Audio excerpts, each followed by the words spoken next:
જય ભારત, હું યુવરાજસિંહ જાડેજા.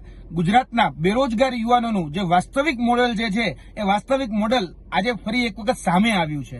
જી હા, ભરૂચના અંકલેશ્વરમાં એક પ્રાઇવેટ કંપની દ્વારા વોક ઇન ઇન્ટરવ્યુ રાખવામાં આવેલા, જેમાં અલગ અલગ કહી શકાય કે પદો માટે એ વેકેન્સી બહાર પાડવામાં આવેલી, જેમાં plant operator, supervisor, DCS, filter mechanical, આ 15 થી 20 જેટલા પદો હતા, જેના માટે વોક ઇન ઇન્ટરવ્યુ રાખવામાં આવેલા અને હજારો યુવાનો એ પદો માટે રોજગારી મેળવવા માટે ત્યાં ઉપસ્થિત થયા હતા. ત્યાં ઘણી બધી અવ્યવસ્થાઓ સર્જાણી અને ગુજરાતનું જે વાસ્તવિક મોડલ જે છે એ ફરી એક વખત સામે આવ્યું છે.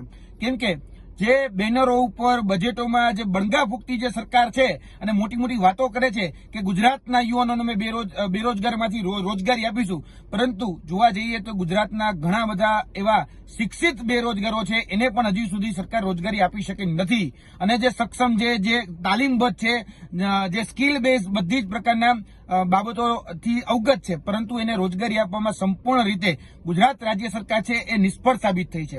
અને અત્યારે જ્યારે કહી શકાય કે વોક ઇન ઇન્ટરવ્યુ હતા તો તેમાં અવ્યવસ્થા સર્જાણી અને ઘણા બધા યુવાનોને હાલાકીનો સામનો પણ કરવો પડ્યો. અને ગુજરાતનું જે વાસ્તવિક જે મોડલ જે છે એનો પણ પરપોટો ફૂટી ગયો. કેમ કે જે રાજ્ય સરકાર બજેટોમાં અને બેનરોમાં એ રીતે વાત કરે છે કે ગુજરાતના શિક્ષિત બેરોજગારો હોય એને અમે સરકારી રોજગારી આપીશું, પરંતુ એ સરકારી રોજગારીમાં આપવામાં નિષ્ફળ રહી. ગુજરાતના જે અર્ધ શિક્ષિત છે તો એના માટે બિન સરકારી અથવા તો કહી શકાય કે અર્ધ સરકારી રોજગારી આપવાની પણ વાત કરી હતી, પરંતુ એમાં પણ જે રોજગાર મેળાઓ જે છે કે અન્ય રીતે જે રોજગારી આપવાના જે સાધનો છે એમાં પણ સંપૂર્ણ રીતે ગુજરાત સરકાર છે એ નિષ્ફળ સાબિત થઈ છે.